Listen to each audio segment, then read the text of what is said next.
अरे प्यारे, तुम कुछ किसी का नहीं बिगाड़ सकते, तुम अपना बिगाड़ रहे हो। तुम कुछ किसी का नहीं बना सकते, अपना बना रहे हो। तुम जो भी करोगे वो तुम्हारे लिए है। तुम किसी का अमंगल करोगे तो तुमने अमंगल का महल खड़ा कर लिया है। उसकी तो एक ईंट रखी अमंगल की, तुम्हारे लिए महल खड़ा हो गया।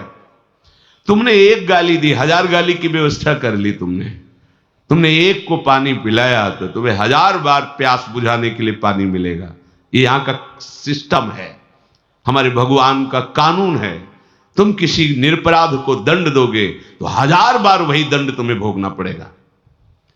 तुम किसी को बचा लोगे, 1000 बार तुम्हारी विपत्ति में मेरा भगवान रक्षा करेगा। सिद्धांत को समझिए। तुम्हारा कर्म ही तुम्हारा मित्र है, तुम्हारा कर्म ही तुम्हारा शत्रु है। तुम किसी का कुछ नहीं बिगाड़ सकते, तुम किसी का कुछ नहीं बना सकते। जो कुछ करोगे वो अपने लिए करोगे। अपने को लगता है मैंने बाजी जीत ली, अमुक का विरोध कर दिया, अमुक की निंदा कर दिया, अमुक का यश गान कर लिया या अमुक के अनुकूल हो गए। तुम किसी के अनुकूल नहीं हुए, तुम अपने अनुकूल हो। तुम किसी के प्रतिकूल नहीं हो, तुम अपने प्रतिकूल हो। अर्थात आप जो भी चेष्टा कर रहे हो लौट कर 1000 गुना आपको मिलेगी। यहां का सिद्धांत है।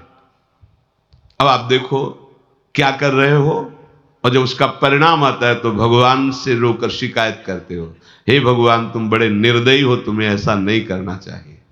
पर तुम लौट के देखो तुमने क्या किया है। वही फसल तुम्हें काटने को, एक दाना फेंका जाता है भूमि में, इसी भूमि में तो अन्न राशि के रूप में इकट्ठा होता है। तुम एक कर्म करोगे वो 1000 रूप में आकर तुम्हें दंड देगा या तुम्हें सुख देगा। तुम्हारी समझ में नहीं आ रहा।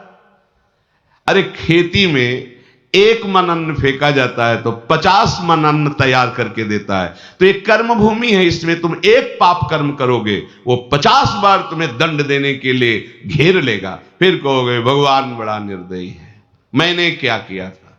होश में शास्त्र सिद्धांत के अनुसार कार्य करो और भगवान का स्मरण करते हुए। कोई भी कार्य भगवत स्मरण रहित नहीं होना चाहिए। कोई भी कार्य कर रहे हो आप, कितना सुंदर है, राधा वल्लभ राधा वल्लभ, राधे श्याम राधे श्यामा श्याम श्यामा। महान संत हो जाओगे गृहस्थी में रहते हुए। आनंद की धारा फूट पड़ेगी। शरीर छूटते छूटते तुम्हें भगवान मिल जाएंगे। जन्म मरण का क्लेश मिट जाएगा।